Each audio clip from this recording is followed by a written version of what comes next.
Hello everybody and welcome back to Screen Stars. I'm here today to bring you my review for the 2019 horror thriller 47 Hours. And this is a film that is co-written and directed by Patrick Johnson. And it is another one of those horror films that focuses on, you do a certain thing and then you've got so long to live. And these days it seems to be associated with mobile phones, online type stuff. And we've seen a whole raft of these films. The first and probably most famous one is The Ring, with the VHS thing, and you've got so long to live. And at a fairly consistent rate following that film, we've seen many films trying to follow that pattern. The most recent one I watched was a film called Countdown that I actually thought was pretty watchable. And this is a very similar film to certainly Countdown.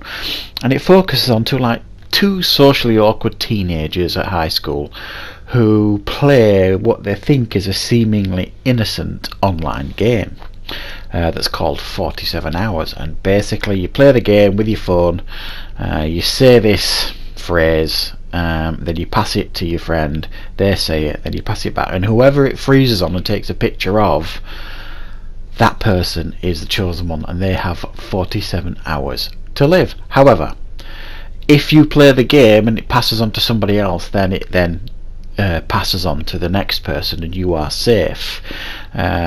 So these two girls play this game and they realise that things obviously aren't just right or as they should be, and they realise fairly quickly that this is a real thing.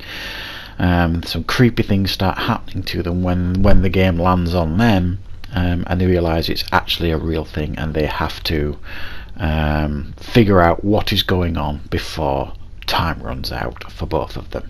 Right, so what are my thoughts on 47 Hours? Well, while it's a decent enough watch, this film, it's just lacks so much originality.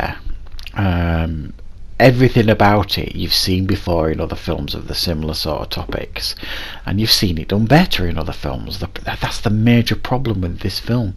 It feels like something you've seen before many times. It doesn't bring anything new to the table, I don't think. A lot of the characters are terribly underwritten, with loads of cliched characters, like the school cheerleader bullies and the socially awkward teenagers that hang around in bathrooms smoking and all that kind of stuff. It's very by the numbers, very generic, and ticks all the boxes in regards to that. So it makes it very uninteresting to watch because of all this. The performances here, certainly by the two lead actresses, are absolutely fine. You believe their friendship. You kind of, you get the situation that you're in. You do feel a little bit of sympathy and empathy with them, because they are not overly dislikable characters. There is one that initially you think, I'm not going to like her, but then you kind of get a little bit of backstory as to who she is, and the other one as well. The two girls, they've got a little bit of backstory, but these are the only ones in the whole film really that have anything. But they're primarily the two characters, which is another weakness of the film. It's just them really throughout this film. You never really see anything happen really to anybody else. There is another character that has played the game that ends up dying in the film, but you're just told about this, you don't see it. And I think it would have helped the horror factor of this film if you would have seen what had happened to the other girls, so you would have felt even more anxious about what could happen to these two girls, because all you really see is the phone light doing stupid images, and they see glimpses in the mirror of weird and freaky things, but nothing ever really happens to them until the time runs out. So you've nothing really to be fearful of. It's too tame. It's one of those teen horrors that doesn't show an awful lot and is far too tame, but there are some impressive visuals going on at times, I think.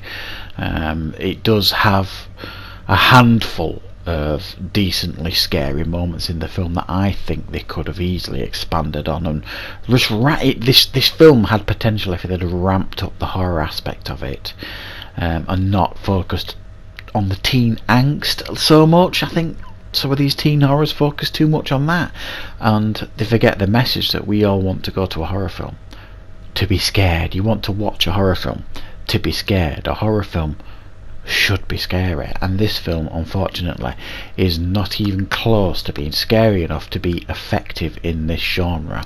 It just falls into that category of many of the other teen horrors that have come out over the last 5 years or so, as bang average, watchable horror film that is easily forgettable, unfortunately. And that's the main crust of this film, really. It's just a bang average horror film that is easily forgettable. The ending sucked. It felt rushed, the ending, and the ending that we got sucked. It kind of leaves it open, I suppose, for more, but I don't suspect this has done well enough to warrant a sequel. As these films that they keep making, none of them ever really do, because they're just never scary enough, let's be honest. And I do think there is a decent horror film to be had in this type of genre, especially with, you know, social media, people having mobile phones and all these, you know, you've got these online social internet horror rumours and things. There is a definitive film to be made in this genre, is the message I'm trying to get across, and this certainly isn't it. So I'm giving it a 5 out of 10. I just thought it was bang average. It's not terrible. It's not the worst I've seen in this type of genre, but it is certainly far from the best. So that is my review for 47 Hours. Might be one you want to check out if you get the chance. Thank you for watching, everybody. Of course, I'll see you back here for more reviews on Screen Stars very soon.